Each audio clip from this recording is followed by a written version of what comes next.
Inox Himachal news में आपका स्वागत है। आइए जानते हैं क्या है दिन भर की बड़ी खबरें। कुल्लू की भयंकर लैंडस्लाइड में घायल अभिनव ने एम्स बिलासपुर में ली आखिरी सांस। ऑनलाइन सट्टेबाजी में 300 करोड़ से अधिक का बड़ा भांडाफोड़। हाईकोर्ट की बिजली बोर्ड को फटकार, पेंशनर्स का बकाया न देने पर मांगा जवाब। हाईकोर्ट ने सनवारा टोल पर वसूली रोकने का दिया आदेश। विमल नेगी मौत मामला, सदर थाना शिमला में डिलीट हुआ था पेन ड्राइव का डेटा। दुर्गम क्षेत्रों में खाली पद भरने के लिए बनेगा कठिन क्षेत्र उपकैडर। आधार सीडिंग न होने से अटकी 12,292 विद्यार्थियों की छात्रवृत्ति। किन्नौर में देर रात बादल फटने से भारी तबाही, बाढ़ की चपेट में खेत खलियान। आइए जानते हैं अब खबरें विस्तार से।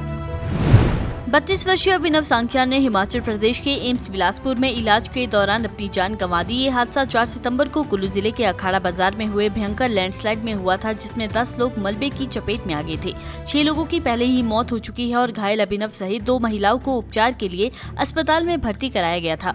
अभिनव की हालत गंभीर होने के कारण उसे कुल्लू से एम्स बिलासपुर रेफर किया गया था, लेकिन 16 दिन की लगातार लड़ाई के बाद अभिनव नहीं बच पाया और उन्होंने एम्स बिलासपुर में अंतिम सांस ली। पुलिस ने पोस्टमार्टम प्रक्रिया पूरी कर शव परिजनों को सौंप दिया है।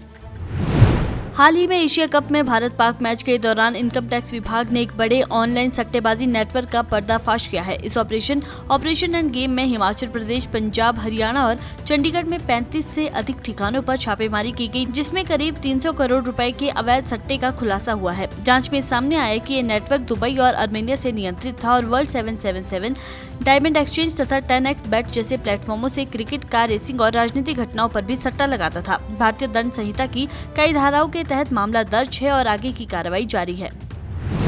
हिमाचल प्रदेश हाईकोर्ट ने राज्य बिजली बोर्ड की कार्यप्रणाली को सख्त फटकार लगाते हुए सेवानिवृत्त कर्मचारियों को लंबित पेंशन और रिटायरमेंट लाभ नहीं देने के मामले में प्रबंधन से जवाब तलब किया है। याचिकाकर्ता ने बताया कि राज्य विद्युत नियामक आयोग ने कई बार आदेश जारी कर बोर्ड को आवश्यक धनराशि प्रदान की, जिससे पेंशन और वेतन संशोधन से जुड़ा बकाया चुकाया जाना था। हाईकोर्ट ने स्पष्ट किया कि पेंशन और रिटायरमेंट लाभ रिटायर कर्मचारियों का वैधानिक अधिकार है और इसकी अनदेखी किसी भी परिस्थिति में स्वीकार्य नहीं है। इसके साथ ही बोर्ड प्रबंधन को चेतावनी दी गई है कि उचित जवाब नहीं देने पर सख्त कार्रवाई की जाएगी।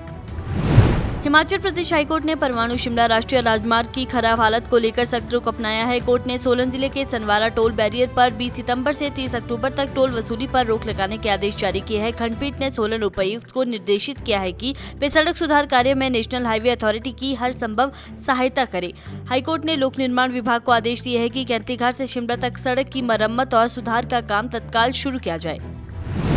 हिमाचल प्रदेश पावर कॉर्पोरेशन के चीफ इंजीनियर विमल नेगी की मौत के मामले में सीबीआई जांच के दौरान पता चला कि घटना से जुड़े अहम इलेक्ट्रॉनिक सबूत, एक पेन ड्राइव का डेटा राजधानी शिमला के सदर पुलिस थाने में जानबूझकर डिलीट किया गया। सीबीआई की रिपोर्ट के अनुसार थाने की सीसीटीवी फुटेज में ये स्पष्ट दिखा कि एएसआई पंकज शर्मा ने कंप्यूटर में पेन ड्राइव लगाकर फाइलें खोली और ये डेटा डिलीट किया गया। सीबीआई ने अदालत में बताया कि सबूत मिटाने के पीछे मुख्य उद्देश्य विमल नेगी को आत्महत्या के लिए उकसाने वालों को बचाना है। मामले की जाँच में अब तक कई गिरफ्तारी हो चुकी है और सीबीआई की जांच ऊर्जा निगम के तमाम उच्च अधिकारियों तक फैल चुकी है।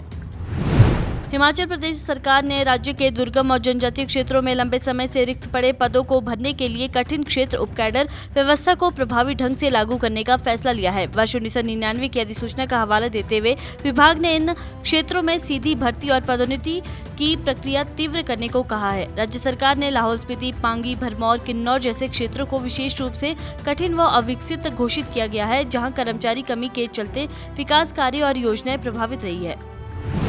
हिमाचल प्रदेश के 12,292 अनुसूचित जाति विद्यार्थियों की छात्रवृत्ति राशि आधार सीडिंग न होने के कारण अटक गई है। बैंक खातों में आधार नंबर लिंक न होने से छात्रवृत्ति राशि विद्यार्थियों तक नहीं पहुंच पा रही। केंद्र सरकार ने राज्य सरकार और शैक्षणिक संस्थानों को स्पष्ट निर्देश दिए हैं कि वे दिसंबर 2025 तक लंबित आधार सीडिंग का निपटारा करें, ताकि छात्रवृत्ति राशि समय पर जारी की जा सके।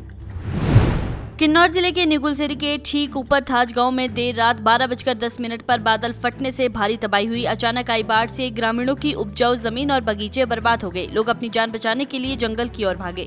बाढ़ का मलबा निगुलसेरी में राष्ट्रीय राजमार्ग 5 पर आ गया, जिससे किन्नौर जिले का संपर्क पूरी तरह कट गया है। इसके अलावा राज्य भर में लगातार हो रही भूस्खलन की घटनाओं के कारण 19 सितंबर सुबह 10 बजे तक 3 राष्ट्रीय राजमार्ग समेत 555 सड़कें बंद रही। साथ ही 162 बिजली ट्रांसफार्मर और 197 जल आपूर्ति योजनाएं भी प्रभावित हुई है।